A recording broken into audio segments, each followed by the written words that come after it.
voudrais juste dire un mot pour d'abord remercier le 360 de l'organisation de ces conférences, de cette conférence Le Grand Témoin. Je suis très honoré et intimidé. Alors j'espère que ça ne se verra pas trop, que je suis intimidé. Vous avez fait un portrait de mon parcours professionnel. C'est vrai que j'ai été, vous l'avez dit, 2 fois ambassadeur en Algérie, parce que je n'ai pas réussi la première fois, donc on m'a fait redoubler, en fait. Et j'ai fait, comme vous l'avez dit, le quinquennat de Nicolas Sarkozy et puis les premières années du quinquennat du président Macron. Donc c'est à partir de cette expérience que j'ai rédigé ce livre, qui n'est pas un livre de mémoire. J'ai des mémoires en préparation, là, mais pas celui-ci. Et donc, ben voilà, nous allons en parler très librement. Tout à fait. Alors, la première fois quand j'ai découvert le livre, on en parlait tout à l'heure, je me suis dit encore un livre de diplomate, ennuyeux, avec forme d'autobiographie, avec un autojet de fleurs, etc. Mais dès que j'ai commencé à lire le livre, j'ai découvert que j'étais en face de quelque chose de totalement différent. En fait, ce n'est pas un livre autobiographique, ce n'est pas des mémoires, ce ne sont pas des mémoires, mais c'est un vrai essai qui fait le diagnostic des contradictions internes de la société et de l'État algérien. Mais comme c'est un essai, il est écrit en toute subjectivité. Donc ce n'est pas un livre à charge, c'est un livre qui montre autant les qualités que les défauts du système, comme on l'appelle là-bas en Algérie, mais également de la population algérienne qui n'y est pour rien, je veux dire qui est prise en otage autant que voilà, par l'État algérien. Et ce qui m'a ébloui, c'est que le livre est un essai, mais écrit comme un roman. C'est-à-dire qu'on a comme une forme d'enquête, roman d'enquête, on suit le personnage principal, il y a une capacité à recréer le contexte de chaque instant, alors pas uniquement le contexte politique, mais le contexte même émotionnel et mental. Des fois, j'avais l'impression d'être dans une forme d'extériorité, dans la même salle que M. Driancourt, en train de le voir parler à un ministre algérien ou autre chose. Donc c'est un livre que je recommande, sinon je ne serais pas là. Je ne recommanderai jamais un livre qui ne m'a pas plu. Donc c'est un livre à lire et qui fait que, entre autres, parmi d'autres contributions que vous avez réalisées, qui fait que vous êtes aujourd'hui considéré, à juste titre selon moi, comme étant la référence sur la question algérienne en France et au Maroc également. Puisque ce n'est pas un livre à charge. Un livre à charge, il est facile de le disqualifier. On dirait que c'est de la propagande et on l'évacue d'un revers de la main. Mais en l'occurrence, ce n'est pas du tout le cas. Alors la première question que j'ai, est-ce que les Algériens sont d'accord avec l'analyse que vous faites de votre livre? D'autant plus que vous avez été présent à 2 périodes très différentes. La première, c'était la période de Bouteflika, où il était encore conscient, où il pouvait encore parler, etc. Et puis la deuxième, c'était vers la fin, on était en plein Hirak, et puis l'avènement de l'actuel président. Et donc vous avez vécu le Hirak là-bas. Donc est-ce qu'il n'y a pas eu une coïncidence entre vos conclusions dans le livre et les revendications du Hirak en Algérie, au moins en partie?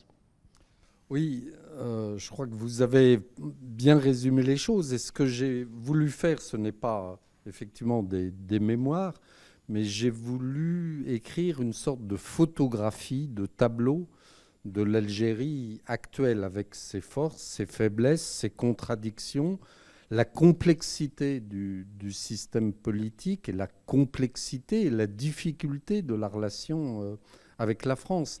Et pour avoir été 2 fois ambassadeur à Alger, donc dans 2 périodes complètement différentes, j'ai eu l'impression de faire 2 mandats dans 2 pays différents.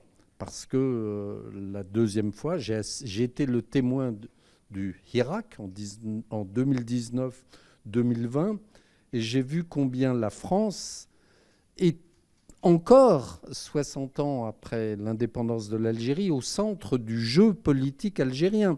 Parce que le pouvoir algérien nous critiquait et me critiquait de ne pas soutenir suffisamment le pouvoir en place, et notamment le général Gaïd Salah, qui était le chef d'état-major de l'armée. Et puis le Hirak me critiquait, nous critiquait, la France, d'avoir soutenu Bouteflika pendant 20 ans. Donc on voit bien les contradictions du système politique algérien. Et je dois dire humblement que pour un diplomate français, je crois que l'Algérie, c'est un des postes les plus importants, les plus difficiles dans la diplomatie française, pour une raison simple, parce que c'est de la politique étrangère et c'est de la politique intérieure française. D'ailleurs, vous parlez du fait que pour beaucoup d'Algériens, par exemple, le fait de réclamer un visa pour la France est perçu comme un droit. Parce qu'il y a quand même le passif historique, il y a également des accords dont on va parler tout à l'heure, qui entretiennent cette idée que c'est un droit. Et il y a également environ 10 millions de personnes qui vivent en France, qui ont des liens directs ou indirects avec l'Algérie, qui fait qu'effectivement la France devient une caisse de résonance de ce qui se passe en Algérie, et inversement, l'Algérie est également en partie une caisse de résonance de ce qui se passe en France. Alors pourriez-vous nous parler de cette schizophrénie dans le rapport à la France, notamment par rapport à la question des visas, où en même temps il y a des gens qui, pas tout le monde, mais des gens qui crachent sur la France et en même temps rêvent d'y aller, et une élite. Souvent les mêmes. Oui, oui, c'est les mêmes. C'est ça le problème, le paradoxe. Et l'énigme, d'ailleurs. Mais même l'élite algérienne, c'est-à-dire ils n'arrêtent pas de cracher, de critiquer la France et la langue française et la culture française, tout en vous appelant, des fois, pour placer leurs gosses dans des écoles de la mission française, etc. Alors, cette contradiction n'a toujours pas été résolue après des décennies d'indépendance. On est toujours là. L'Algérie, encore une fois, la difficulté, c'est que c'est de la politique étrangère et de la politique intérieure française, en raison de l'histoire, de la géographie, de la proximité historique et puis géographique, et puis aussi du fait, vous l'avez dit, qu'il y a 10% de la population française qui a un lien avec l'Algérie. 10%, c'est énorme, parce que ça représente les pieds noirs, les harkis, les militaires français qui ont fait la guerre d'Algérie. Il y a eu 1,5 million de militaires français qui ont fait la guerre entre 1954 et 1962. Donc c'est une population vieillissante, mais enfin une population qui a compté. Et puis il y a les Algériens de France, les Franco-Algériens binationaux, et puis les Français d'origine algérienne. Donc 10% de la population, ça fait plus de 7 millions de personnes. Donc l'Algérie fait partie du paysage politique français, et puis la France fait aussi partie du paysage politique algérien. Parce que quand tout va mal, on critique la France. Mais il y a cette relation que vous avez dite schizophrénique, c'est-à-dire souvent ce sont les mêmes qui critiquent la France pendant la journée et puis qui, le soir venu, appellent le consul, l'ambassadeur pour avoir un visa ou un passe-droit. Donc il y a une relation extrêmement complexe et il faut en permanence jouer sur ces deux caractéristiques. Non, ce qui est étonnant, c'est que ça ne concerne pas uniquement la population. La population, à la limite, on peut comprendre, elle est premièrement victime d'une propagande intérieure. Et deuxièmement, elle vit des difficultés économiques qui fait qu'elle rêverait d'aller en France uniquement pour des raisons économiques, sociales, etc. Tout en détestant peut-être le logiciel en raison de la propagande. Mais l'élite algérienne, pardon, d'ailleurs le lapsus est révélateur, oui.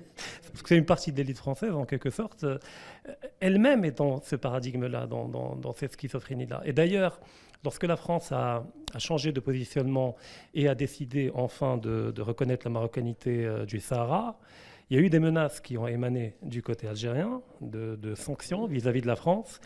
Et vous avez répondu très fermement et de manière très lucide en rappelant certains talents d'Achille de l'élite algérienne, qu'elle cache soigneusement, notamment concernant les accords franco-algériens de 1968. Alors, de quoi s'agit-il ? Quand on parle des accords de 68, en quoi est-ce un point sur lequel il faudrait appuyer du côté français ? C'est effectivement un sujet important de la relation franco-algérienne qui est très peu connu en France. Il se trouve que, j'en parle dans le livre, mais il se trouve qu'après ce livre, j'ai écrit aussi une note pour la Fondation française pour l'innovation politique, la Fondapol, sur les accords de 68. Et il se trouve que toute la classe politique française s'est emparée de cette note Édouard Philippe, Nicolas Sarkozy, Marine Le Pen, Bardella, Éric Zemmour, Manuel Valls.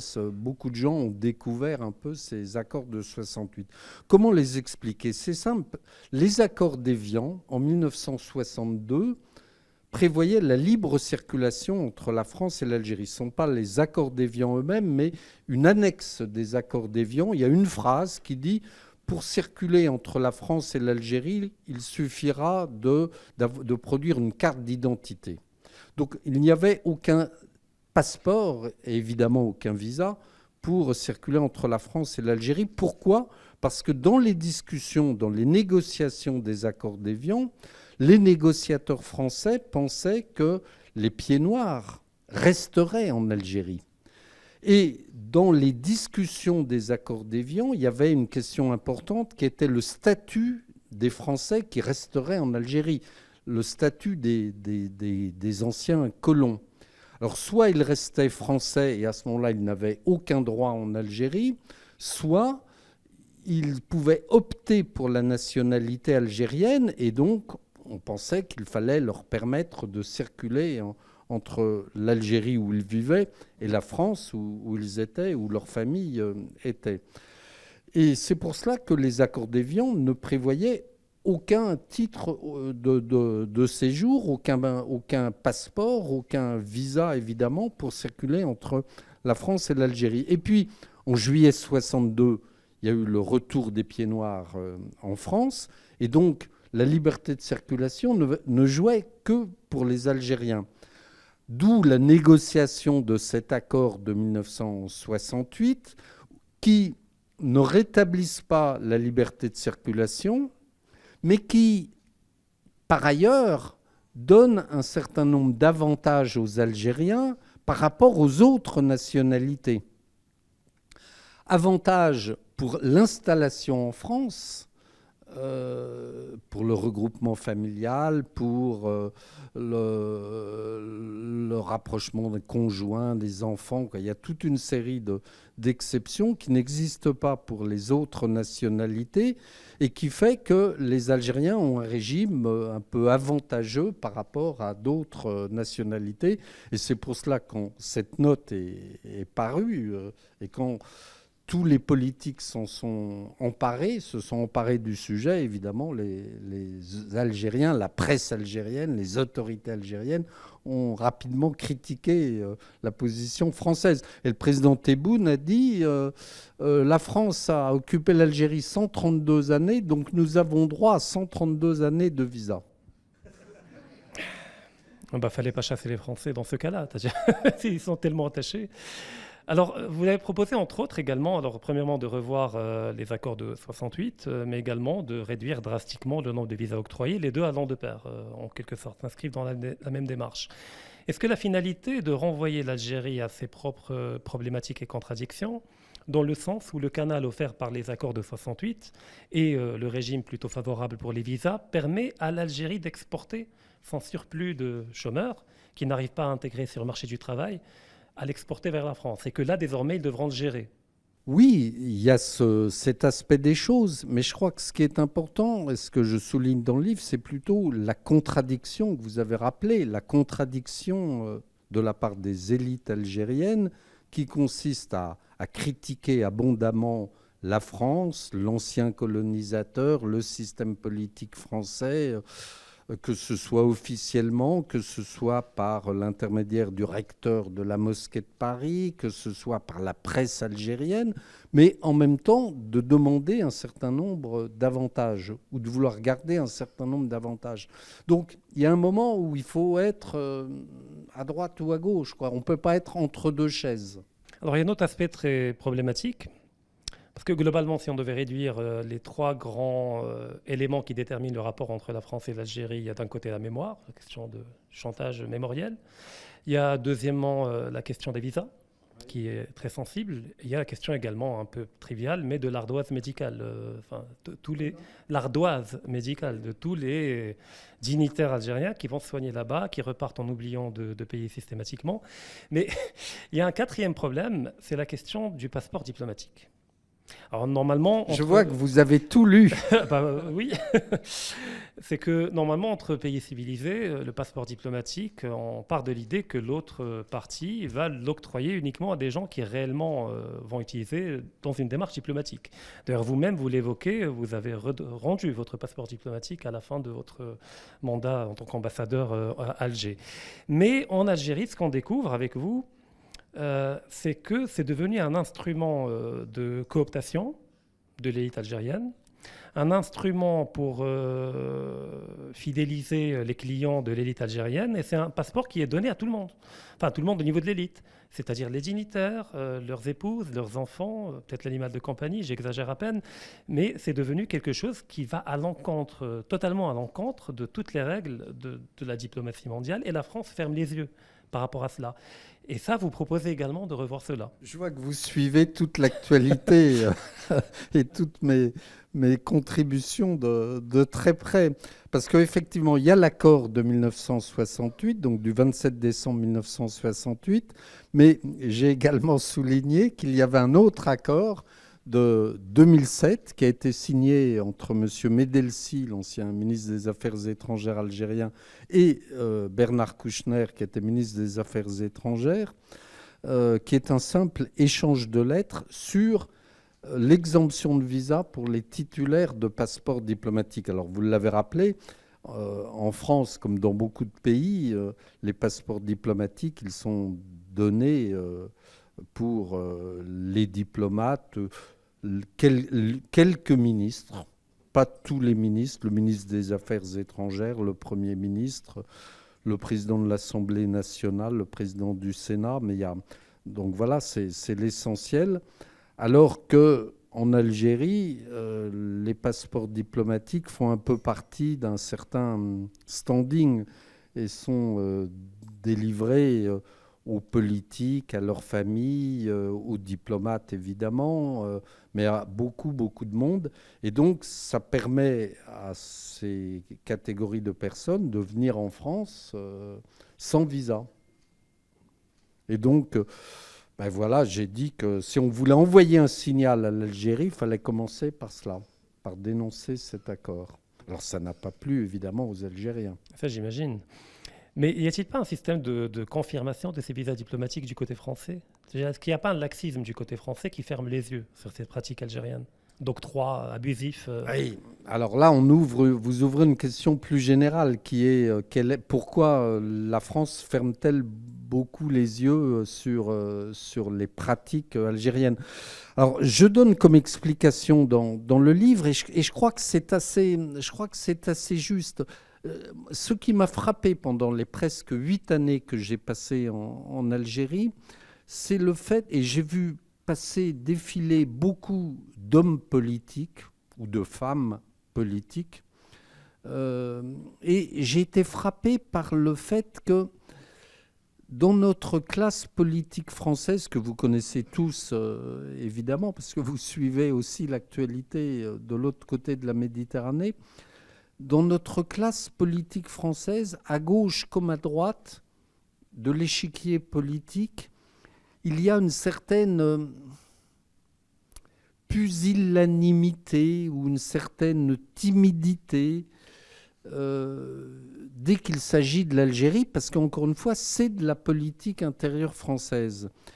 Et du côté de la classe politique à gauche de l'échiquier politique, il y a le souvenir de la guerre d'Algérie, il y a le souvenir de la bataille d'Alger, il y a le souvenir de François Mitterrand, qui était ministre de la Justice, ministre de l'Intérieur en 1954, puis ministre de la Justice, et qui a envoyé 136 personnes du FLN guillotinées.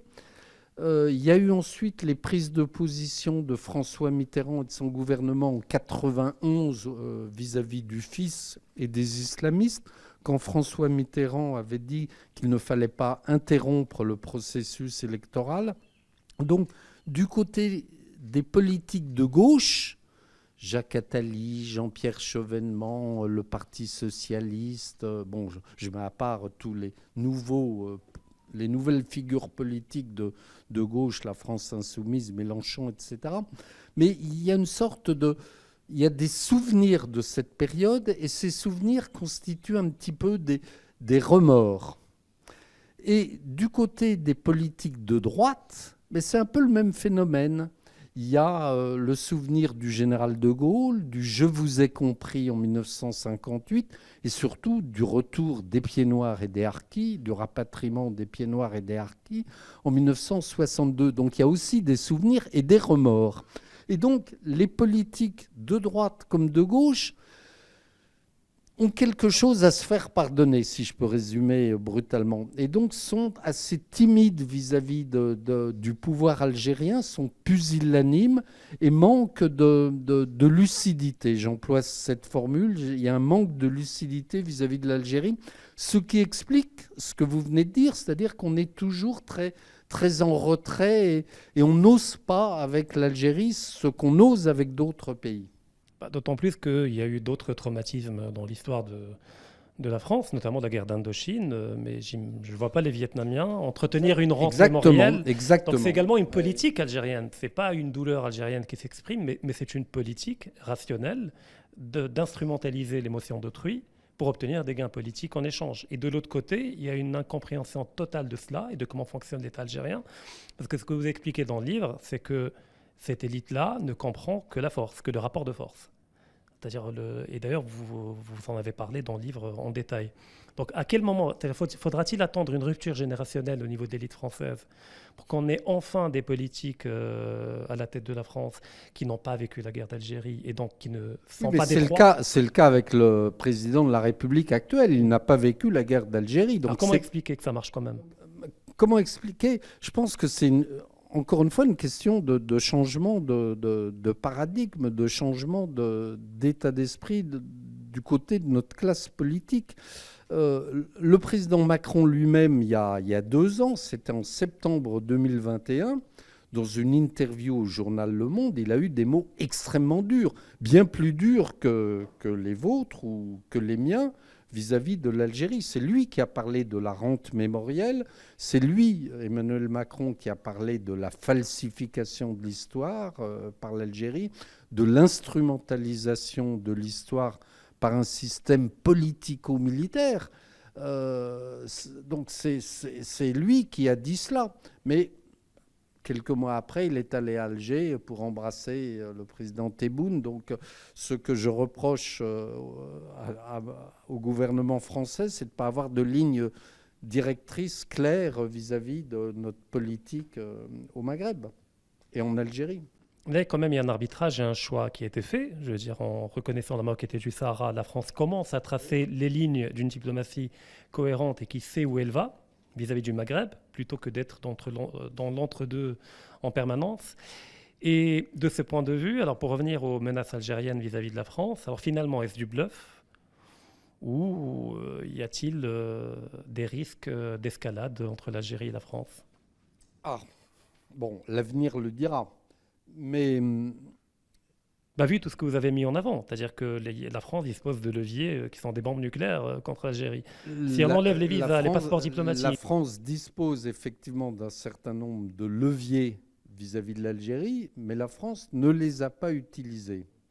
Mais comment expliquer, parce que c'est ça quand même la vraie question qui est derrière celle que vous avez posée, comment expliquer le changement de pied, si je puis dire, de l'été dernier de la part du président de la République? Je crois qu'il y a 2 choses de la part du président Macron, 2 considérations. La première, c'est que j'ai écrit la semaine dernière un article, ou il y a 15 jours, un article qui était intitulé « Sortir de l'impasse marocaine et éviter le piège algérien ». C'est-à-dire, je crois que le président de la République a voulu effectivement sortir de l'impasse dans laquelle la France se trouvait avec le Maroc depuis 4-5 ans maintenant. Et il a réalisé qu'il y avait finalement, il n'avait pas grand-chose à attendre de la part des Algériens, parce qu'il a fait tous les gestes qu'il fallait. les gestes mémoriels notamment. Il a en permanence rappelé que lui n'avait pas connu la guerre et que donc c'était quelqu'un d'une autre génération. Mais il n'y a rien eu en retour. Le groupe de travail présidé par Benjamin Stora, du côté français, il y a Benjamin Stora, du côté algérien, c'est le directeur des archives, M. Chihri, qui est quelqu'un d'extrêmement dur que j'ai connu à Alger dans ses fonctions de directeur des archives. Et donc, voilà, le président Macron a réalisé que malgré tous ces gestes, il n'y a rien eu en retour. Et puis, deuxièmement, j'ajoute que il y a eu une diplomatie marocaine extrêmement efficace et clairvoyante, parce que on est arrivé au résultat de l'été dernier, de la lettre du président Macron à Sa Majesté, et au voyage d'il y a 2 jours, d'il y a 3 jours à Alger. Donc avec, je comprends, et je l'ai entendu à la radio et à la télévision, des... À Rabat, à Rabat. À Rabat, excusez-moi, c'est encore... Heureusement que vous me l'avez rappelé. Donc avec la visite d'État du président Macron à Rabat et son discours au Parlement. Alors, avant de passer au prochain volet, j'ai une question, vu que vous avez vu comment marche la machine algérienne de l'intérieur, avec, comme j'ai dit tout à l'heure, ses qualités et ses défauts. Alors, parmi les qualités que vous évoquez, même si ce n'est pas tout à fait une qualité, mais admettons, il y a cette opacité du système algérien, qui fait qu'en apparence, on a toutes les institutions d'une république qui est la République française, la Cour des comptes, un parlement, etc., etc. Et puis il y a la réalité cachée derrière ce voile, c'est-à-dire un pouvoir diffus, où chacun par tâtonnement découvre son précaré et les marges de manœuvre qu'il a, et les lignes qu'il ne faut pas dépasser. Mais vous développez également dans le livre le fait que l'armée qui était derrière le rideau, finalement s'est dévoilée et a dû reprendre les choses en main. Et donc aujourd'hui, on a le vrai visage, en quelque sorte, du système algérien qui sort de cette opacité et qui apparaît clairement. Alors ma question, elle est la suivante. Pensez-vous que l'État algérien, dans son état actuel, est capable de vivre ou de survivre sans ennemis? Parce que c'est toujours les deux boucs émissaires. Tout est la faute de la France ou tout est la faute du Maroc. Peut-il vivre sans ennemis? Ou est-ce que le système est tellement fondé sur une logique d'antagonisme qu'il ne peut résoudre ces contradictions? Le système algérien s'est construit à partir de 1962 avec cette légitimité que Macron appelle la rente mémorielle et le discours anti-français. Et ce discours anti-français, c'est quand même la colonne vertébrale du système algérien. Mais en ce qui concerne la France, je dirais que j'apporte une nuance par rapport à votre remarque. Je dirais que l'ennemi principal, disons que c'est la France par hypothèse, l'ennemi principal reste le partenaire principal. Je compare avec ce qui s'est passé avec l'Espagne il y a 2 ans, quand l'Espagne a précédé Paris dans la reconnaissance de la marocanité du Sahara occidental. Alger a interrompu toutes les relations économiques et Alger a interrompu tous les vols vers Madrid. Et je crois que c'est toujours le cas aujourd'hui. Mais quand la France, l'été dernier, a fait ce mouvement, l'Algérie n'a pas interrompu les vols. Parce que la France reste malgré tout le partenaire principal et qu'il y a 300 vols par semaine entre la France et l'Algérie. Donc l'Algérie ne pouvait pas couper tous les vols vers la France parce qu'elle se tirait une balle dans le pied et elle pénalisait ses propres ressortissants. Donc vous voyez, c'est plus compliqué que ça. Mais le fait est que vous avez raison, vous avez insisté là-dessus, que je disais tout à l'heure, la classe politique française est très manque de lucidité vis-à-vis de l'Algérie parce que les Algériens nous connaissent mieux que nous ne les connaissons. Ce qui est paradoxal, parce que la France a occupé l'Algérie pendant 132 années, Et nous ne connaissons pas ce pays au bout de 132 ans. Et là, il y a une vraie différence avec le Maroc, parce que les Français connaissent le Maroc. Vous avez, rien qu'à Marrakech, je crois, je me souviens de ce chiffre, 1 million de touristes français par an à Marrakech. Et vous devez avoir 5 ou 6 millions de touristes français au Maroc. Donc les Français connaissent le Maroc. Les Français ne connaissent pas l'Algérie. Parce que c'est compliqué d'y aller, parce qu'on n'a pas envie forcément d'y aller, parce que les seuls qui y vont, ce sont les Franco-Algériens qui retournent l'été en Algérie. Mais il n'y a pas de tourisme français en Algérie.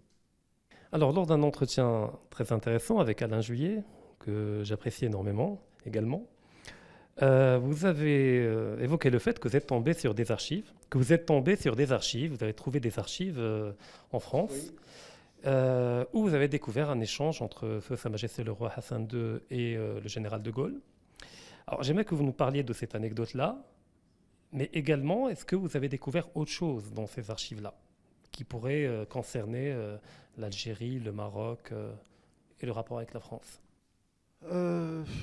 Oui, alors j'ai écrit un petit ouvrage, mais qui a été publié de manière, je ne dis pas confidentielle, mais qui a été publié par la direction des archives du Quai d'Orsay et par le CNRS. Donc un ouvrage fait avec un historien sur le regard qu'ont porté un certain nombre de pays sur l'année 62 et les accords d'Évian.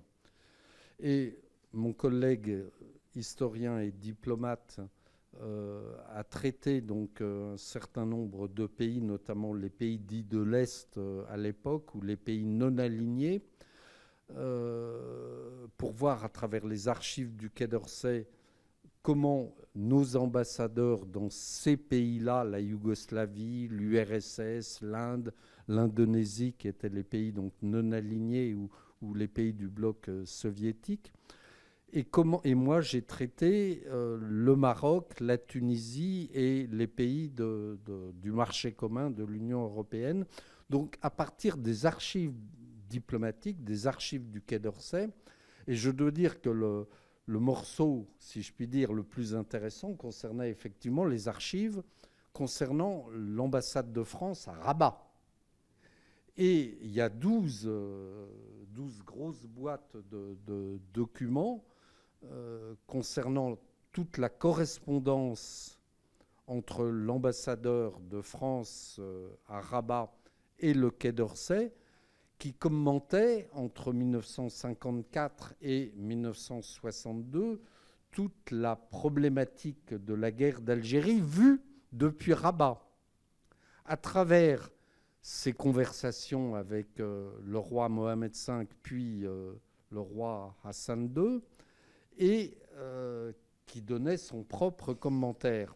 Et effectivement, vous avez fait allusion à ce document, il y a un entretien qui est rédigé par l'ambassadeur de France au Maroc, un entretien entre Sa Majesté Hassan II et le général de Gaulle, entretien d'avril 62. La date est importante parce que c'est après les accords d'Évian et avant l'indépendance de l'Algérie. Donc on est dans cette période où les accords d'Évian ont mis fin à la guerre. Il n'y a pas encore l'indépendance de l'Algérie. Il y a Christian Fouché qui est haut commissaire français à Alger. Il y a l'OAS en Algérie. Donc on est dans une période très, très compliquée. Et De Gaulle interroge le roi du Maroc, Hassan II, et lui demande, Majesté, voilà, il est probable que l'Algérie, en juillet 62, dans 3 mois, vote en faveur de l'indépendance, évidemment. Comment voyez-vous l'avenir de l'Algérie? Et Hassan II demande au général de Gaulle de profiter de cette période où l'Algérie est encore un territoire français pour rectifier la frontière. Parce que c'est un sujet qui revient en permanence dans les discussions. Et puis en même temps, il dit au général de Gaulle, écoutez, l'Algérie, je crois que la formule, c'est l'Algérie risque d'être le cancer de l'Afrique. Et le général de Gaulle donc l'interroge sur voilà, comment ça va se passer en Algérie après juillet 62. Donc on voit là, dès juillet 62, la difficulté de la relation future Algérie-Maroc. Puis, ce qui est intéressant, c'est que lors du même entretien avec Alain Juillet, je crois, vous avez évoqué le fait qu'en même temps que ça a été dit, et en même temps, le Maroc hébergeait les résistants algériens et les aidait également. Je rappelle que Bouteflika était au Maroc. Oui, oui, oui. Voilà. Oui. Voilà, il est Oui, né oui. oui, il a vécu Oui, au Maroc, son enfance au Maroc, et les résistants oui, étaient au oui. Maroc. C'est que le Maroc aidait ces résistants-là, c'est que l'Algérie a Bien tendance sûr, à oublier. c'est ça Que- le paradoxe. Voilà, est-ce que l'Algérie a tendance à oublier? C'est ça le paradoxe, hein. C'est que le Maroc a soutenu l'ALN, a soutenu Boumedienne, l'armée des frontières, comme on disait, mais en même temps, pour reprendre une formule célèbre, en même temps, le Maroc commençait à avoir des doutes sur la future Algérie. C'est ça le paradoxe. Alors en général, quand un expert consulte des archives, c'est qu'il y a un livre qui est en route, en préparation. Alors devrons-nous nous attendre à un nouveau livre? Alors j'ai ce livre là, qui s'appelle Évian face à l'étranger, qu'on trouve même sur Amazon, je pense, on va pouvoir le trouver au Maroc. Et puis oui, je prépare un autre livre sur plus l'histoire de l'Algérie, avec toute une série de tableaux sur des périodes de l'histoire de la colonisation française qu'on ne connaît pas toujours, sur Sétif en 1945, sur les négociations d'Évian qui sont très intéressantes. Je disais tout à l'heure à déjeuner que viennent de paraître en livre la publication in extenso des négociations d'Évian. Alors je vous recommande vraiment ce livre qui s'appelle Vers la paix en Algérie. C'est un livre, moi je l'ai lu dans son intégralité. C'est la publication, c'est le verbatim, comme on dit, des discussions menées à Évian entre Krim Belkacem et Louis Jox, qui était le représentant du général de Gaulle. Donc on voit dans ce livre, dès 61-62, toutes les contradictions et les problèmes qui vont se poser. La question du Sahara, la question des frontières, la question des pieds noirs, la question de la circulation, la question de l'État algérien. La thèse française n'était pas celle du FLN, évidemment.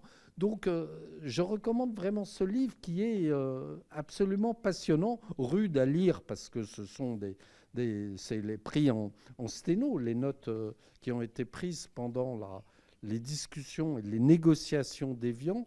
Et c'est tout à fait passionnant, mais ça aide à comprendre voilà, la complexité de la relation Algérie-Maroc, Algérie-France. Xavier Driancourt, merci infiniment. Si vous le voulez bien, je vous demanderai d'applaudir M. Driancourt. Et puis, on va ouvrir une session de questions-réponses. Bonsoir, monsieur. Hassan Alaoui de Maroc Diplomatique. Moi, je voudrais revenir un peu, puisqu'on baigne un peu dans l'histoire.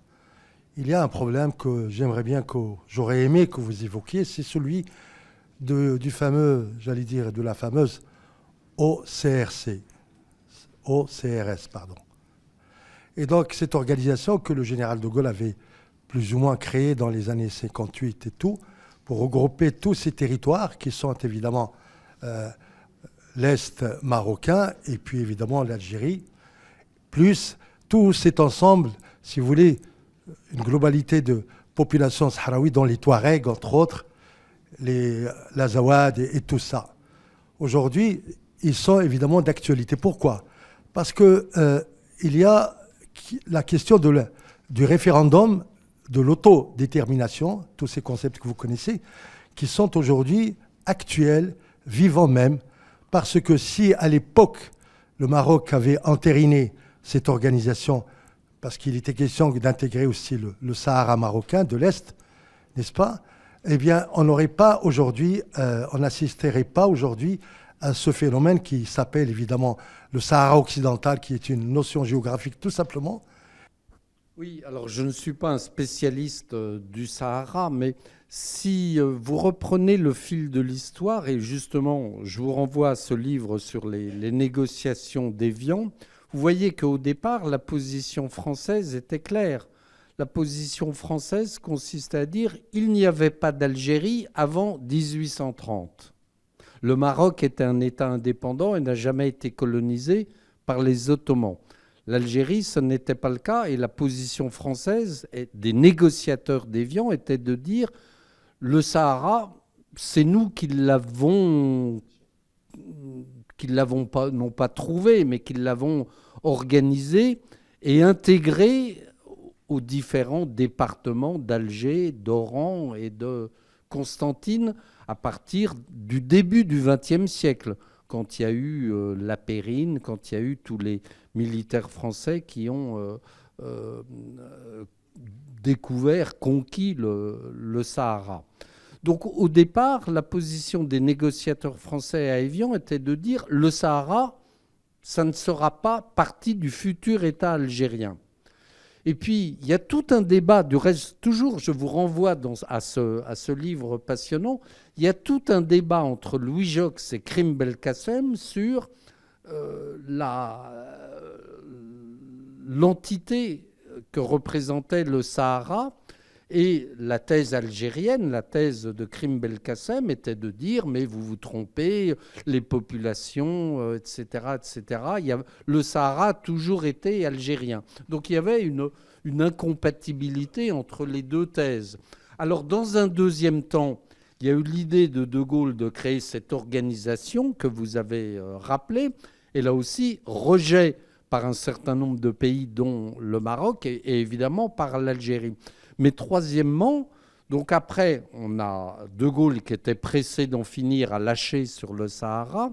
Et puis aussi, vous l'avez dit vous-même, cher monsieur, le Maroc, à l'époque, finalement, s'est rallié à la thèse algérienne.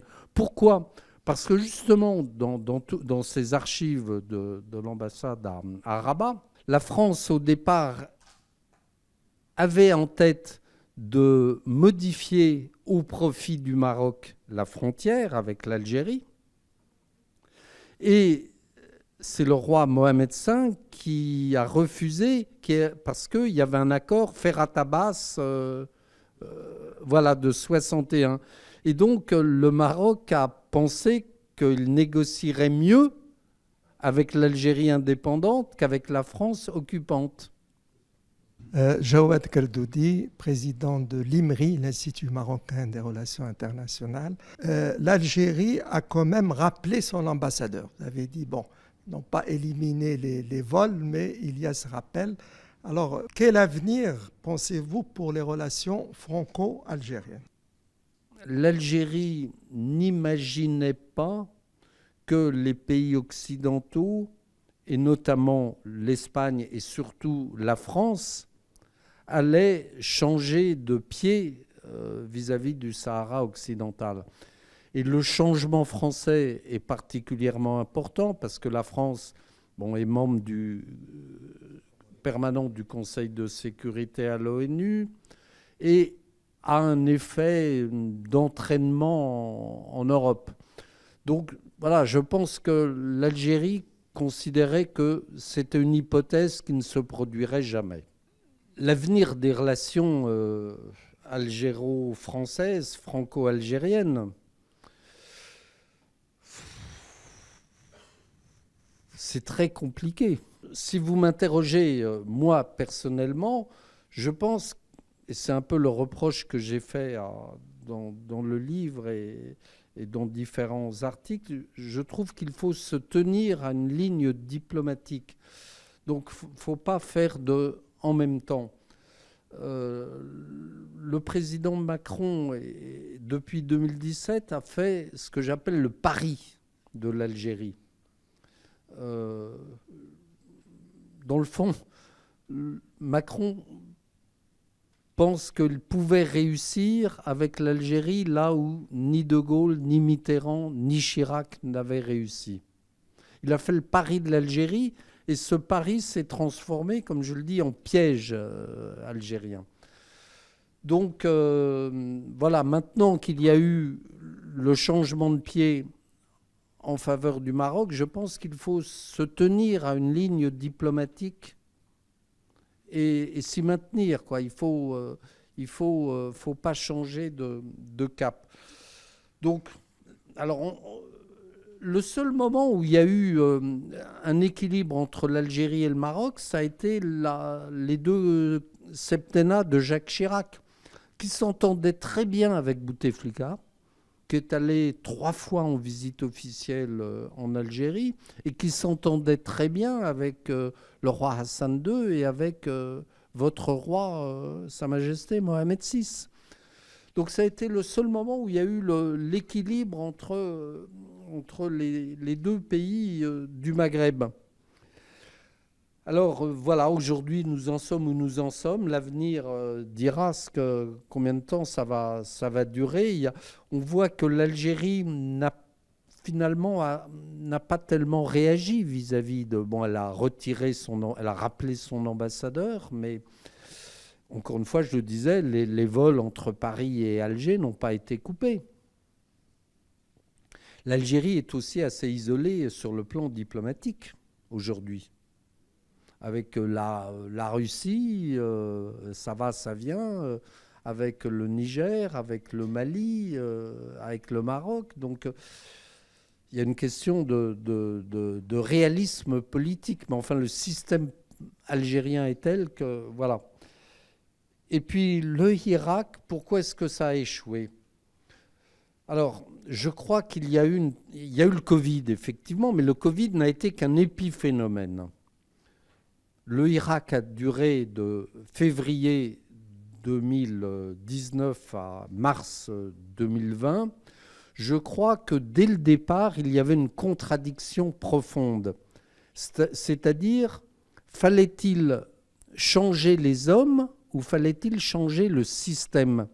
Les manifestants algériens demandaient à changer le système.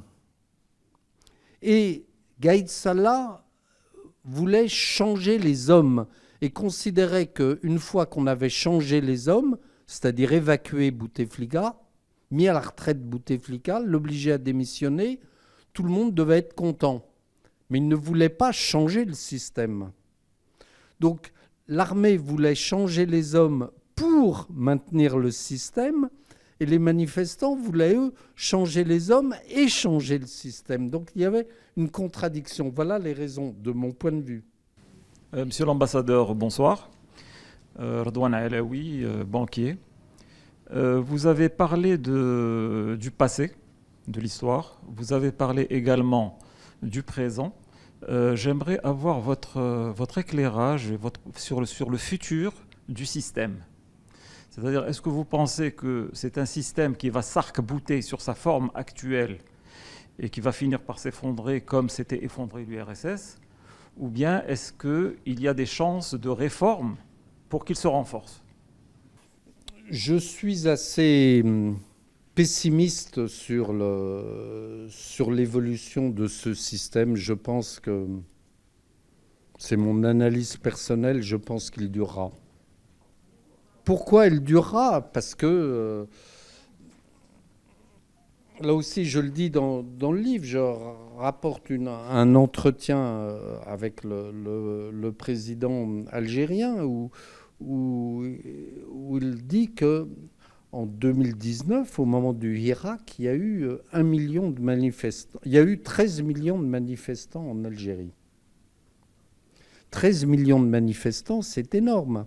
Et donc, je pense que l'armée algérienne a pensé un moment qu'il y aurait comme en Libye ou comme en Égypte ou comme en Syrie et qu'ils allaient finir comme Kadhafi ou ou Ben Ali au mieux. Donc je pense que l'armée a eu très peur et que l'armée, elle est décidée aujourd'hui à reprendre les choses en main et à garder fermement les choses en main. C'est mon sentiment. Je pense que ça va durer. Bonsoir messieurs, Yahya Hamid, aspirant chercheur en sciences politiques. Est-ce que la question kabyle a été levée a eu un impact ou a été mise sur la table lors de vos rapports, lors de l'exercice de vos mandats? Oui, elle n'est jamais abordée officiellement, mais elle revient en permanence. Mon prédécesseur à Alger, mon prédécesseur de mon deuxième séjour, avait eu un jour le malheur de dire il y a, je ne sais plus combien, 300 000 visas délivrés aux Algériens, et ce sont principalement des visas pour les Kabyles. Il avait été immédiatement convoqué au ministère algérien qui lui avait dit mais non. Et moi, je n'ai pas répété cela parce que j'avais vu ce qui lui était arrivé, mais j'ai voulu, aussi bien dans mon premier mandat que dans mon deuxième mandat, rouvrir le centre culturel, l'Institut français que nous avons à Tizi Ouzou, en Kabylie, la capitale de la Kabylie. Et à chaque fois, ça a été un veto du côté des autorités algériennes, du ministère algérien des Affaires étrangères, à chaque fois. Donc, voilà, la question kabyle, elle était en filigrane. Bonsoir monsieur, on vous connaît très bien, bien sûr, par vos écrits. Alors, je voudrais vous poser une petite question. Vous avez dit les Français ne connaissent pas les Algériens. Moi, ma question, c'est pourquoi? Ils les ont colonisés plus longtemps que les autres. Et puis il y a le travail des ambassadeurs, excusez-moi de vous taquiner. Les ambassadeurs sont là pour faire connaître la population. Où est-ce que ça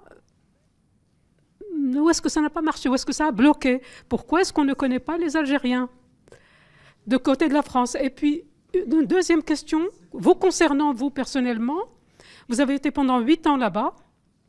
Est-ce que vous avez réussi à saisir le système, enfin, comment ça se passe, ce qui peut changer? Est-ce que vous avez réussi en 8 ans de comprendre un petit peu ce pays que nous n'arrivons toujours pas à comprendre? C'est bien pour cela que j'ai appelé ce livre « L'énigme algérienne ». Parce que je dis que même après presque 8 ans, 7 ans et demi exactement en Algérie, ce pays reste une énigme. Et je me souviens de ce que M. Abdelkader Sellal, le Premier ministre de Bouteflika pendant les dernières années, en prison actuellement, disait « Mais notre force, à nous Algériens, c'est que nous vous connaissons mieux que vous ne nous connaissez. » Donc tout était résumé dans cette formule. Il dit, la force de notre système, c'est qu'on vous connaît mieux que vous ne nous connaissez. Et c'est vrai, et je maintiens ce que je dis, ils nous connaissent beaucoup mieux que nous ne les connaissons. Parce que j'expliquais tout à l'heure que la classe politique française manque d'une certaine façon de lucidité vis-à-vis de l'Algérie. Et les Français, le peuple français connaît mal l'Algérie. Il connaît le Maroc parce que tous les Français sont venus à Tanger, à Casablanca, à Marrakech. Voilà, on vient pour venir au Maroc, on vient juste avec son passeport et on a un visa à l'entrée à l'aéroport. On a un tampon sur le passeport, c'est tout. Voilà, c'est ce que j'appelle un visa. Mais donc c'est très facile pour venir au Maroc pour faire du tourisme. Pour aller en Algérie, pendant beaucoup d'années, il n'y a pas eu de tourisme. Il y avait la guerre civile.